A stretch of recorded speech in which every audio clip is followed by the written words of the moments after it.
to him belong. They are weak, but he is strong. Yes, Jesus loves me. Yes, Jesus loves me. Yes, Jesus loves me. The Bible tells me so. Let them slide through. Jesus loves me, this I know, for the Bible tells me so. Little ones to him belong. They are weak, but he is strong. Yes, Jesus loves me. Yes, Jesus loves me. Yes, Jesus loves me. The Bible tells me so. Man, I never get tired of that song. Though I was told to go ahead and do it again, but I never get tired of that song. It's great. All right. Go ahead and pop over here. Somebody doesn't like that song. Yeah, I don't know if it's the song, but let's fix it.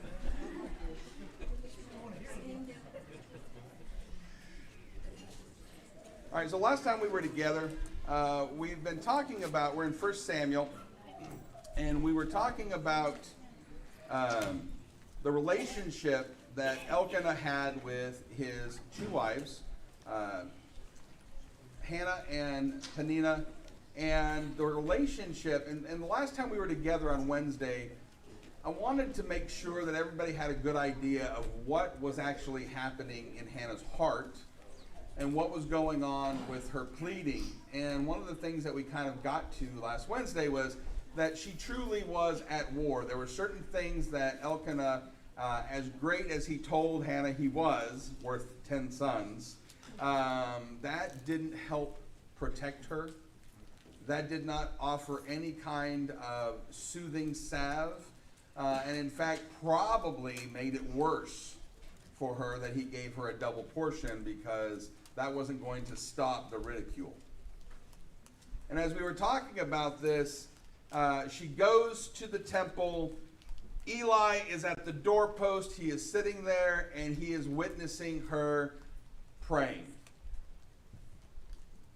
And as she does this, she makes a vow. And we talked about the difference between just a regular vow and a rash vow, and we just did that to give some kind of comparison of what was happening here, that this was something that Hannah had inside her, that she had been praying about, that this is something that she had been dealing with for not a short period of time, but a long period of time. And so we get this vow that's given.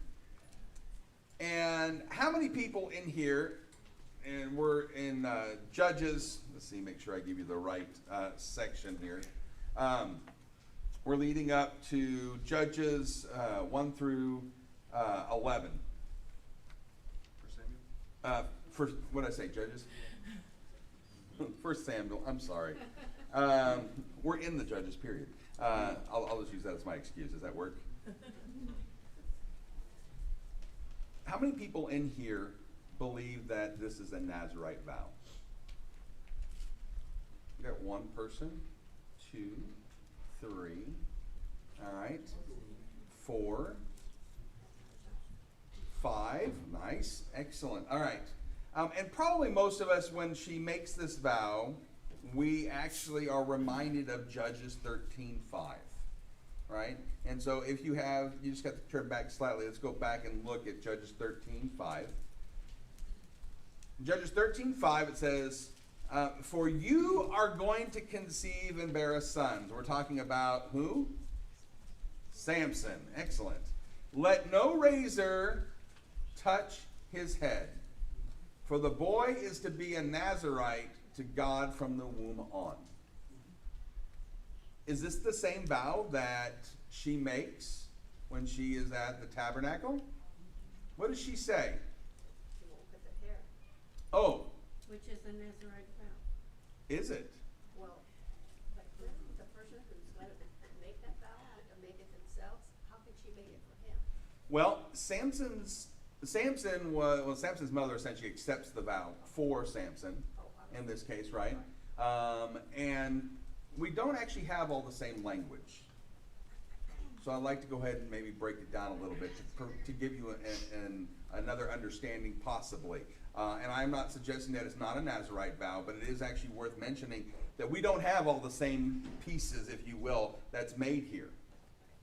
And there were lots of different kinds of vows. So everybody needs to understand that there were all kinds of vows that you could make, especially if you were in service to God and the temple. And so we're assuming certain things because a couple of the words are the same in both passages. There are actually two words for razor in the Bible. There's ter, which is commonly used for the actual razor, and then mora, M-O-R-A-H. And actually in the Samson's case and in this case, it's actually mora. And it actually is the root word from the same word we already know, because we talked about this, mara, which means what? Bitter or bitterness. But in this rendition of it, it actually means fear of the Lord. So in this case, she's making a Nazirite vow, talking about the razor, but it's in a different kind of context. There is a fear of the Lord that's happening here, and sometimes the idea is that it's going to be set apart or sacred. Well, what's going to be sacred? The vow and the service to God. The hair is an outward expression of that service.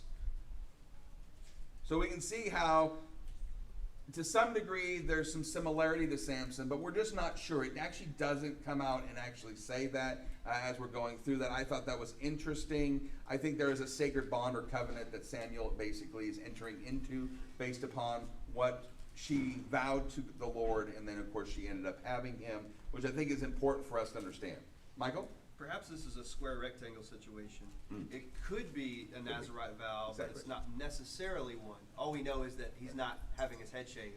And so the other parts about wine and strong drink, they're not necessarily a part of this, and the word Nazirite's not used. So it could be, but not necessarily. Exactly. And one of the things that I like to make sure that we do in this is not to try to change your mind. That's not my goal. My goal is to offer you a full explanation so that as you're studying it, you can come to an understanding of what that is.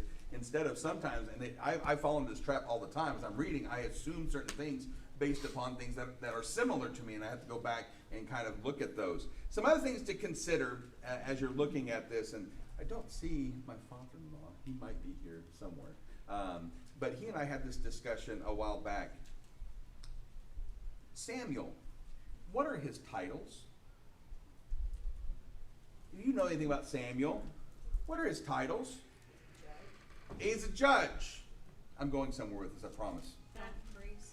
He's a priest. Prophet. And he's a prophet.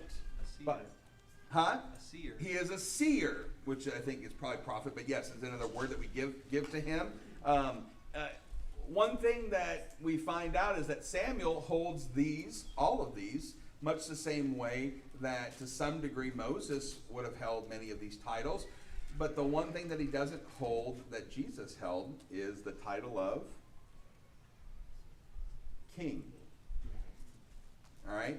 And so we talk about this. You're going to see Samuel's name, Moses' name, and there's a lot of praise and honor given to both the idea of Samuel and of Moses. And that will become important as we go through the book of Samuel to understand Samuel's role in this. And you say, well, why are we talking about this? And it's because one of the vows that a Nazirite, or one of the parts of the vow of a Nazirite, is that he cannot touch what? The dead carcass of an animal, right? Can't touch this. Well, let me ask you a question. In 1 Samuel 7 and 9, go ahead and turn over there. In 1 Samuel 7 and 9, who's offering the lamb for Saul? Samuel is. Samuel is. Verse 7-9 says that Samuel took a suckling lamb and offered as a whole burnt offering to the Lord. He cried out to the Lord on behalf of Israel, and the Lord answered him. And so you're thinking, well, maybe he touches the carcass, or maybe he doesn't touch the carcass. The reality is, Eli, and we're going to get to this on Wednesday, Eli, Hophni, and Phinehas, guess what? Are all what? Priests, and they're all dead. Not yet, but they're going to be. Who's been studying underneath Eli? Samuel. Who's going to make sacrifices for Saul the king? Samuel. Because there isn't anybody else to do it. So if he's touching the animals, and by the way, you don't just touch them, and they're not always live. In fact, Leviticus 22, 26 through 28 gives us some idea of what they do with these sacrifices. Leviticus 22, 26 through 28. Then the Lord said to Moses, when an ox, a sheep, or a goat is born, it must remain with his mother for 7 days.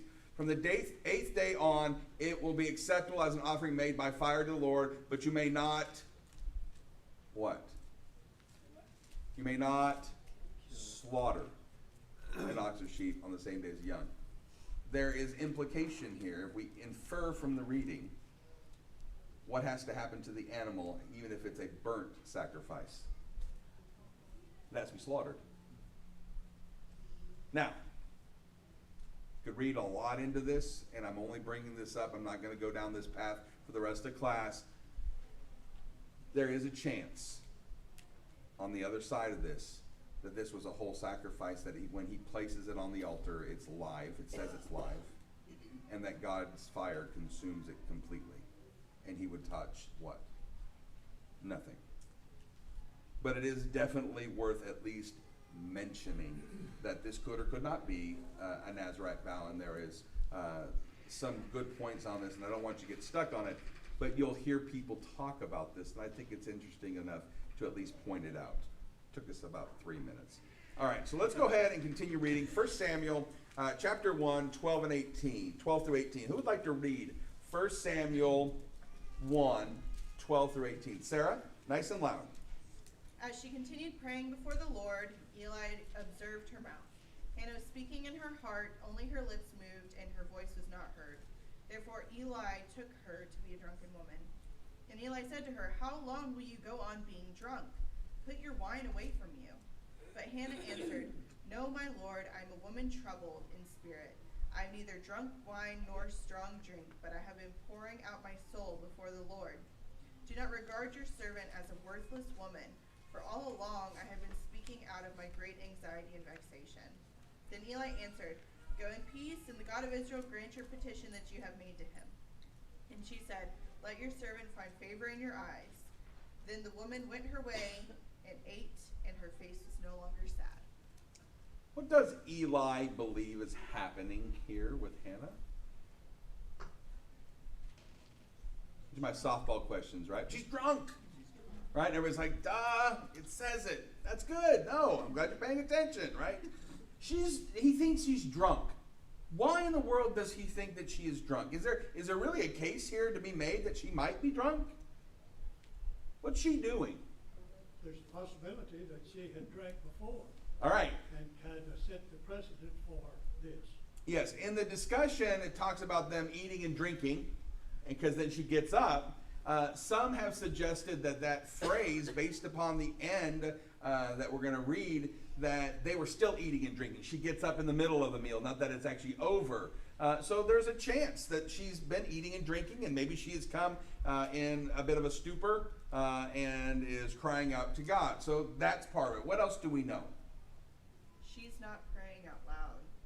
She's kind of, praying, and it says that she was praying in her heart, that her lips were moving but no words were coming out. All right, so she starts out by praying out loud, and then all of a sudden she draws in, her lips are moving, still being, the term is vexed. Anybody in here ever been vexed? Right? Talk about agitated beyond, right? Even to the point where you have no words. Being vexed reminds me visually of someone who seethes.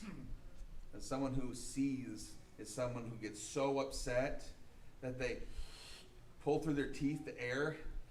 They seethe, but they're really, really angry, right? And they don't have words that come out of their mouths. And so I think about being vexed in such a way that you are that way. So she starts out with this kind of verbal praying to God. He hears her. And then he sees her kind of drop down, and she's mumbling to herself, it looks like, right? And I think that's important for us to understand that, yeah, maybe Eli's not so swift on the uptake here of what's exactly happening. I do want to point out that Eli, it takes a long time after he has passed on his duties as a father to his sons before he even realizes that his sons are doing bad things around the temple. So maybe Eli is not as observant. It says he was very, very old, so maybe he's only seeing part of this. Maybe he doesn't understand. And I can't imagine how many people would come up as they're coming every year to give at the temple to make sacrifices, that there would be a lot of people coming to the tabernacle. It's not, sometimes we miss out on the point that this is not just one family or one person that's at the tabernacle. There are other people that are here because this is the annual pilgrimage to go ahead and make offerings at the tabernacle. So there might be a lot of other stuff going on, and he sees what's happening here, and this is important. Michael? There are times that people come to the church building during the week, and they're not in the clearest of minds. You just have no idea what is going on with people when they come in the middle of the week. And I just kind of imagine it would be that on another level, because the tabernacle would have been a public, like it would have been a part of the town, and the people walked a lot more places, and there was a lot more exchange of people. If it's closer to the populace and everything like that, I'm sure that there were people who did come drunk. I'm sure what he is accusing her of is not his first time seeing someone like that. And especially if there is feasting going on around, and he probably knows what Hophni and Phinehas are doing with the sacrifices and things like that, it wouldn't be unusual.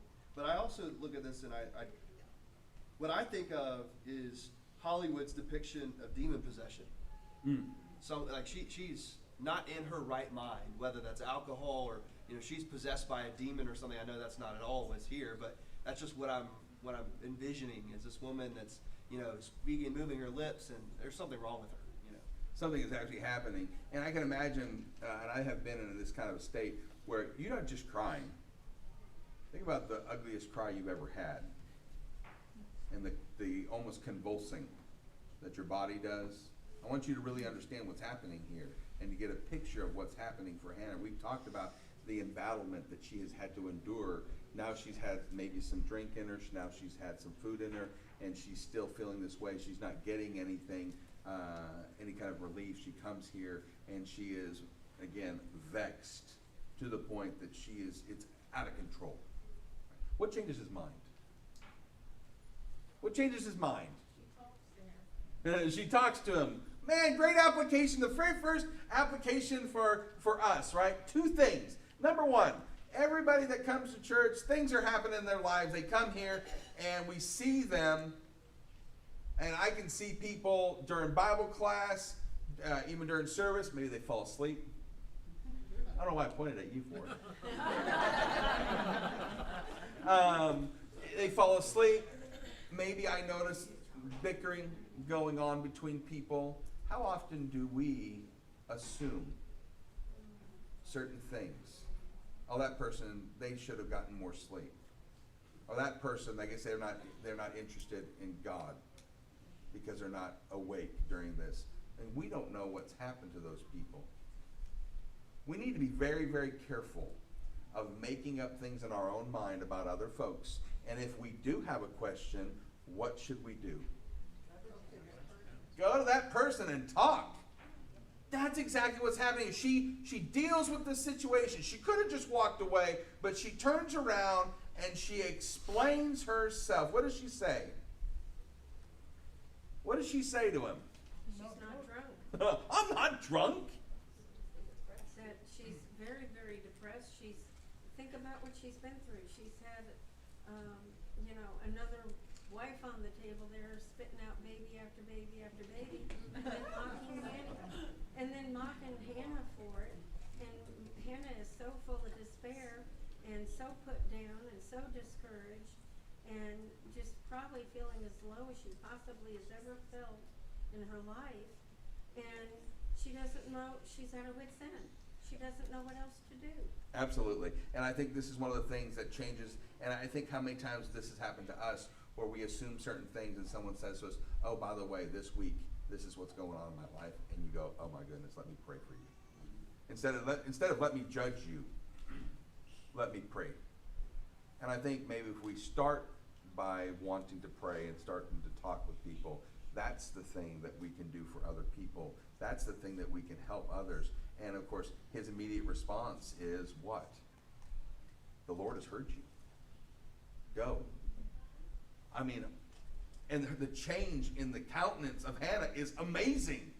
I almost see her start, she doesn't say that she starts to whistle, but as she goes away, she's feeling great, because why? What does she end up doing? She eats.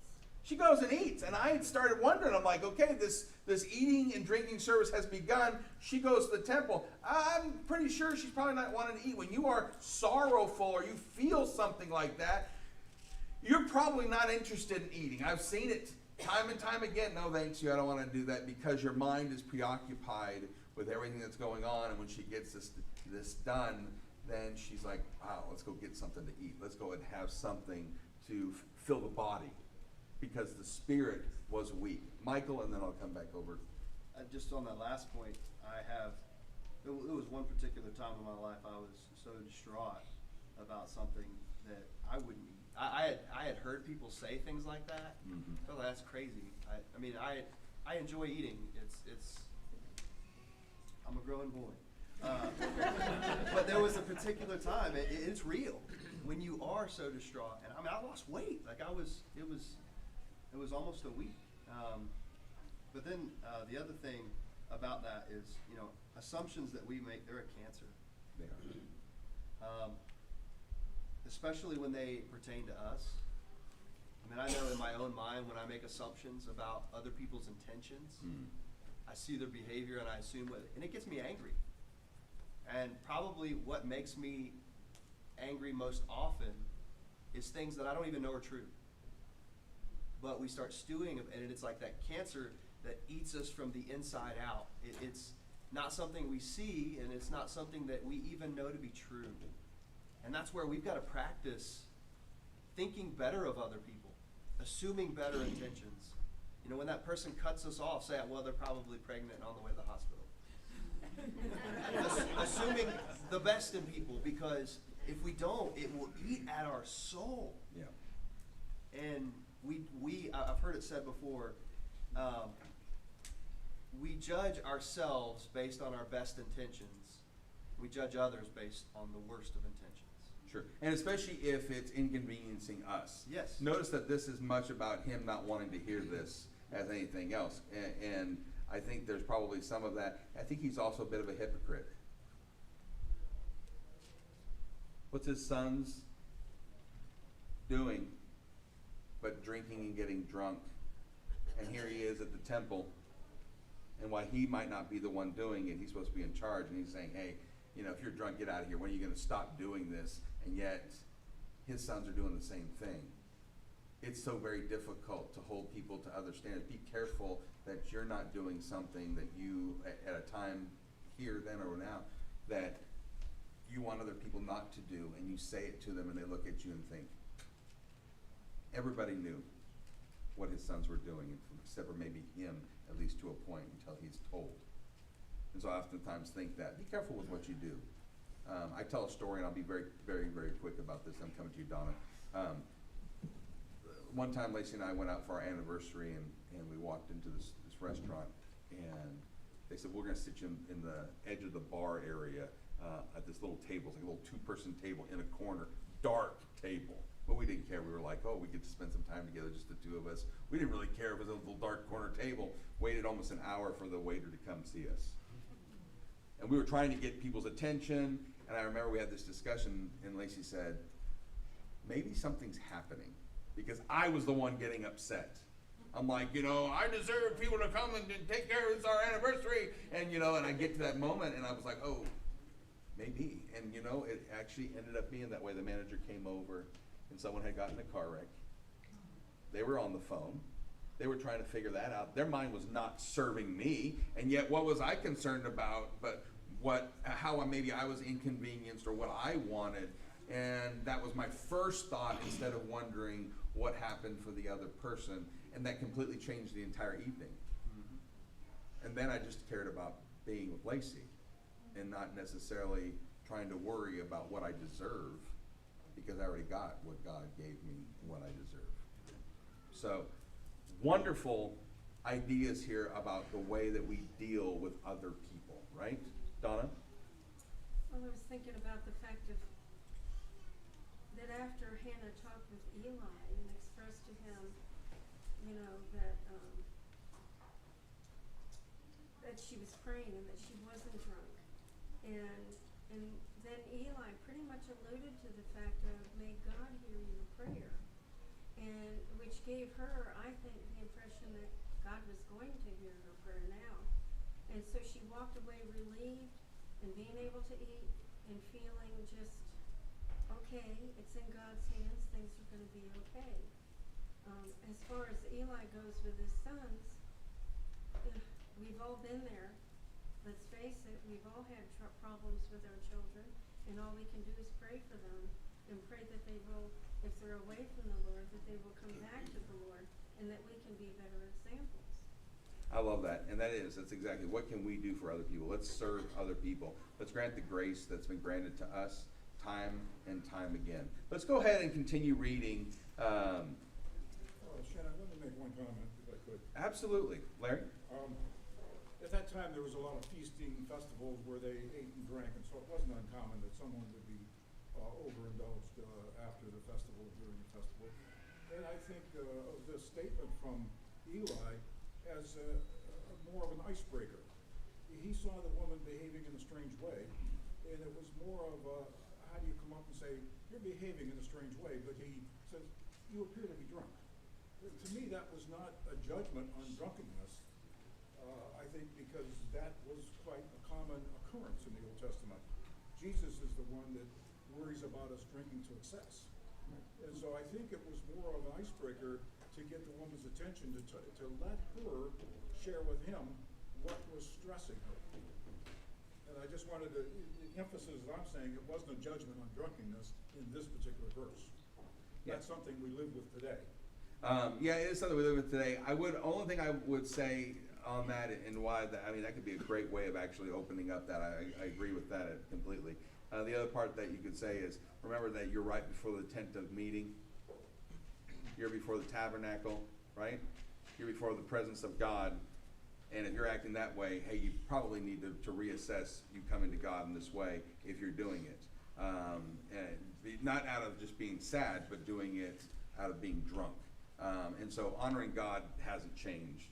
So I think you're probably right. It could have been this idea of opening that for them, but I cannot see that it being a modern thing to honor God at the gate. He may be saying, look, come back and have your prayers later on when you're not drunk. Because we tend to say things and do things that we might not ought to do and say when we are drunk. But it was definitely more accepted during that time, and it could have definitely been a way to break the ice for sure. Kenny? She's had her hand up for the last 10 minutes. I'm so sorry. It's probably the eye I don't look out of. Is this better? There you go. Yes, I get ma'am. a little semi-for. That's right. Just thinking about when we go to God, we know in the Christian post-Jesus that we can go to God anywhere. It was more formal praying at that time. God was not as accessible to them. So she's in a situation where she can get to the holy, not the holy of holies, but in the holy place. So she slips away during the meal, so it doesn't suggest she wants any attention at all. She may not even think anybody's going to be in there.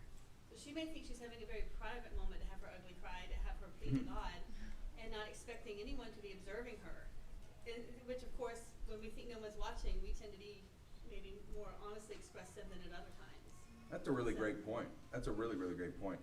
This could have been, and I do not know the answer to this, but this could have been something in which she is trying to find the time to move away, which might be the reason why Eli is able to actually talk to her. And instead of being, hundreds of people, if not thousands of people around doing this, he really does take notice of her. So that's definitely could have been, for sure. Sarah, real quick. Yeah.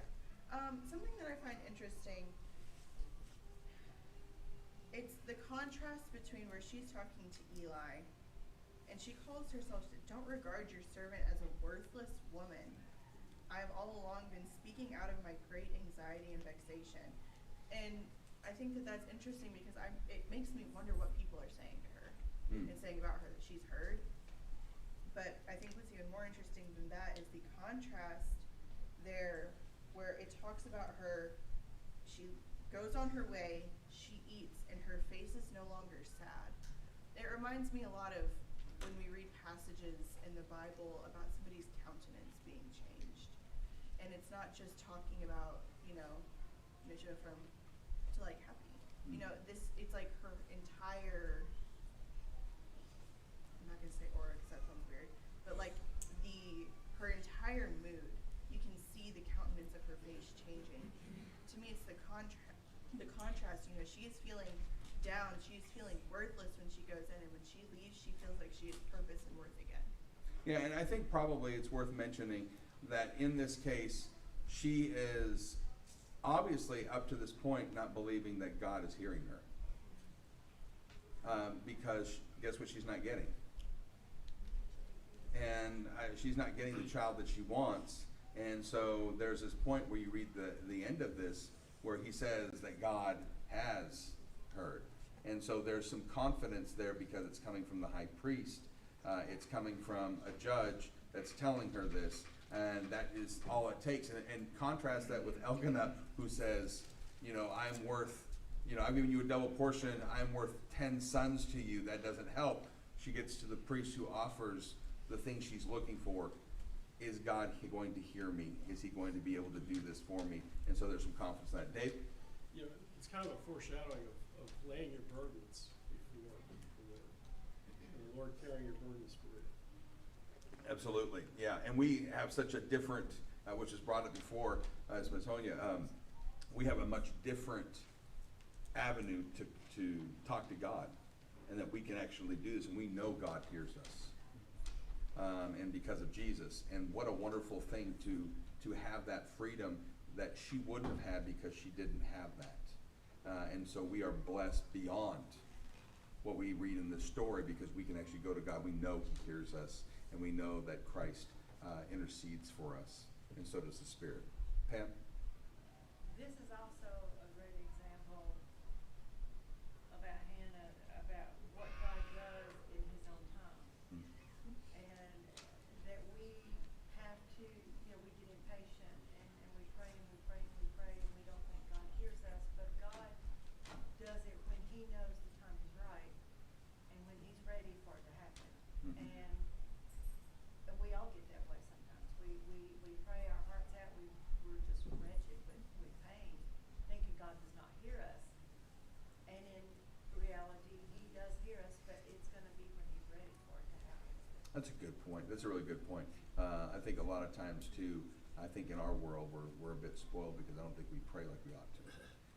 And so this scene here that we're seeing from Hannah, she's all prayed out. She's praying and praying and praying, and she's doing everything, and she's completely torn and worn out. And I wonder sometimes whether or not we even approach this kind of prayer life with our Father. And but yes, it's God's time. And it's good to understand that sometimes the answer is there, but maybe it's a wait or it's a no. And that's still awesome because God knows better than we do. Absolutely. Great. All right, let's go ahead and continue reading. They rose early in the morning and worshiped before the Lord. Then they went back to their house at Ramah, and Elkanah knew Hannah his wife, and the Lord remembered her. And in due time Hannah conceived and bore a son, and she called his name Samuel, for she said, I have asked for him from the Lord. Samuel given to the Lord. The man Elkanah and all of his house went up and offered the Lord the yearly sacrifice and pay his vow. But Hannah did not go up, for she said to her husband, as soon as the child is weaned, I will bring him, so that he may appear in the presence of the Lord and dwell there forever. Elkanah, her husband, said to her, "Do what seems best to you. Wait until you have weaned him. Only may the Lord establish his word." So the woman remained and nursed her son until she weaned him.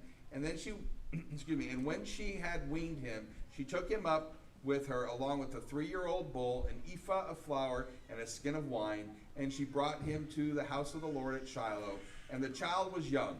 When they slaughtered the bull, and they brought the child to Eli, and she said, "Oh, my Lord, as you live, my Lord, I am the woman who was standing here in your presence, praying for the Lord. For this child I prayed, and the Lord has granted me my petition, and I made to him. Therefore I have lent him to the Lord. As long as he lives, he is lent to the Lord," and he worshiped the Lord there. Whew, it's a lot to read, but it's all part of it. I couldn't find a nice spot to pull that apart, because it's all part of her coming back and coming to offer Samuel. What was Elkanah's vow?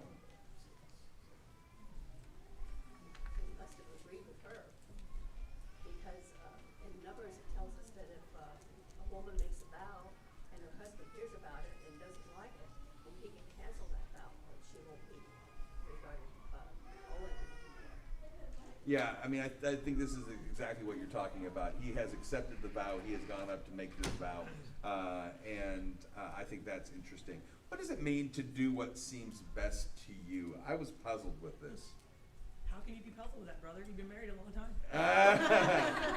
Well, no, this is good. So let me tell you why I was puzzled. Turn in your Bible to Leviticus 12, 1 through 6. Well, why you do that? Jesse, it is a puzzling thing. It's like, well, if I do what I want, then you're probably going to be mad. And if I do what you want, then, Yeah. it's a puzzling statement. Leviticus 12, 1 through 6. All right, this is talking about childbirth and honoring and giving your children to the Lord. Presenting your children to the Lord. The Lord spoke to Moses, saying, "Speak to the people of Israel, saying, if a woman conceives and bears a male child," does Hannah bear a male child? Okay, just want to make sure. "Then she shall be unclean 7 days, as at the time of her menstruation she shall be unclean. And on the 8th day the flesh of his foreskin shall be circumcised. Then she shall continue for how many days? 33 days in the blood of her purifying. She shall not touch anything holy, nor come into the sanctuary until the days of her purifying are complete. But if she bears a female child, then she may be unclean for 2 weeks, as in her menstruation. And she shall continue in the blood of her purification 66 days. And when the days of her purifying are complete, whether for a son or for a daughter, she shall bring to the priest at the entrance of the tent of meeting a lamb a year old for burnt offering, and a pigeon and a turtle dove and her sin offering." This is actually likened or mirrored in Luke 2, 22 through 24, talking about Jesus, Mary, and Joseph. In Luke 2, 22 through 24, when the time came for the purification rites required by the law of Moses, which we just read, Joseph and Mary took him to Jerusalem to present him to the Lord. As is written in the law, every firstborn male is to be consecrated to the Lord and to offer a sacrifice in keeping of what is said of the law of the Lord, a pair of doves and 2 young pigeons. But that's not what the husband says to her. What does Elkanah tell her? Does he say, do what God wants? Oh, we get the judge's statement again. It's slightly different, but I see it here, right? Still in the period, do what is right in your own eyes. Go ahead and wait. Wean the child. It's cool. Just do that. You'll be fine. And I think that's interesting because we have to be careful even when good things happen to us. Sometimes we can even lose sight of what we want. And you may be in your mind thinking, well, wait a minute, what about Jephthah? When Jephthah makes a vow for his daughter, does she immediately go into the service of the Lord? Judges 11, 37 through 38 say, "And she said unto her father, let this thing be done for me. Let me alone for 2 months, that I may go up and down upon the mountain." She must have gone up and down, "and bewail my virginity, I and my fellows." The only thing I can think of is that in a case where you are going to be given to the Lord, that there might be something here that allows you to do this, because Jephthah allows her to have this time. I will tell you this, and what puzzled me is that in the land of Canaan, you present your children, so not talking about Israelites, land of Canaan, you present your children at about 3 years of age. What have they picked up while they're here? The teachings and the culture of the people who were already here, because they didn't drive them out. So even amongst the story of Hannah, and we talked about this amongst other people, we still see parts and problems of the Judges period, which is interesting. The world average for weaning a child is more like 4 or 5 years old. So quite possibly, they nursed their children well past when they would have been eating food. So that age also just could have been indicative of when he truly weaned. I mean, I can't say because I don't know the culture of the time, but the one thing that really bothers me a lot today, I see it on social media all the time: speak your truth, brother. Speak your truth, sister. Why is it your truth? Why isn't it the truth? Why are we so focused on ourselves so much that I understand I'm going to have a colored view of the world through my own lens, but at the same time, we're supposed to speak the truth, the whole truth, and nothing but the truth if we're in court, not speak your truth. So we're not supposed to color it with our opinion. We're supposed to do what is right, not what we feel is right. And I feel like kind of Elkanah's taken a softball approach to it by saying, when it's good for you, go ahead. And I think we allow people to get away with that for a long time. Well, if that's what you do, Shannon, I'll do me, and everything will be fine. We've lost the truth. We've lost the way, the vow, the promise that we made. I don't know if she said, I'll bring him when he's 3, 6, 12, 15. I don't know what she had in mind when she said, I'll give you to the Lord. But it sounds like she kind of talks herself into it by saying, I'll wean him. Did she have a set time? Or like you say, was the culture of the time infiltrating the lives of the Israelites so that we're supposed to celebrate Christmas instead of winter solstice? I mean, I don't know exactly how much of that played in, but it's interesting to me that it was sort of a you do you kind of a situation, and I think that's what our culture is allowing now. And it's not do what feels right to you; it's do what the Bible says. We're not judging you for your sin. We're reading God's words. I'm not passing judgment on you because you're doing whatever. I'm reading you the word of the Lord. It's not my opinion; it's God's. Yeah, and I think too, one of the things that we could even make an excuse, we could say, well, Elkanah is going to offer. He made the offering. They got to stay behind, they had the offering, but it's a presentation of the child or the children, and I think that's important for us to understand as well. Diana? There's a separate record about consecration of persons as opposed to the consecration of infants. And so there's for children between 1 and 5 shekels of silver.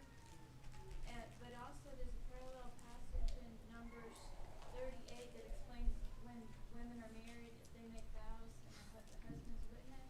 Yeah. It says, if she had a husband, at all a husband, when she vowed or uttered aught with her lips, wherewith she bound her soul, and her husband heard it, and held his peace at her in the day that he heard it, then her vow shall stand, and her bonds wherewith she bound her soul shall stand.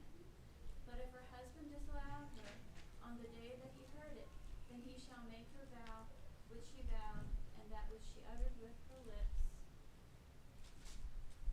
wherewith she bound her soul, of none effect, and the Lord shall forgive her. So we know that Elkanah loves Hannah very much. So he knew how much this child meant to her. He knows how she suffered for it. And now she's finally got this baby, and she's talking about giving it away. He must have really just been very confused by this. So he wanted her to do what would give her peace, and also what would allow her to fulfill her vow that she'd already made. So that's just what I was thinking. Yeah, and we don't know, and I was going to bring this up next, and actually we're running out of time, but when she does bring the child up, she brings with her, it says 1 3-year-old bull. And the translation could read 1 3-year-old bull, or it could mean 3 bulls.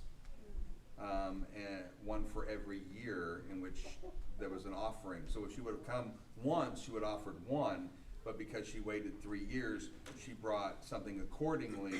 And whether it's 3 years or 3 bulls, it doesn't really matter. The answer is that she's trying to make something for each one. And the suggestion in this whole case is that she makes 1 holy to God, 1 for sin. Maybe it's the sin of wanting to keep him for a little longer, who knows. And then there's 1 that's part of a peace offering. Just as a matter of fact, and then we'll finish this, the grain offering is actually separated out. It's separated out into thirds.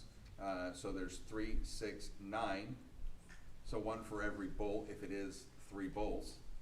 And then 1 portion for the priest, that's 10. So they would have brought that up, and that would have all been part of the ephah that they would have brought. And then, of course, the drink offering was part of it as well, which also is for the priest. So there's all of this that's kind of in here. It's really fascinating. But the one thing we can say that we've learned from this is be careful about judging other people. Take some time to serve and pray for others. And in everything, let's honor God, not ourselves. Those are 3 great applications from our lesson today, and I think everybody in here can say we don't always do this on every point. Let's go ahead and pray. Dear Heavenly Father, Lord, we thank you so much for the opportunity to study your word. We're thankful for the true stories of Hannah. We're thankful for her heart and the examples that we can see from that, Lord. And you always honor your people. You rescue us. Continually, you rescue us. And you rescued Hannah. You rescued Israel. And you're going to rescue, and you have rescued the world through your Son, Jesus Christ.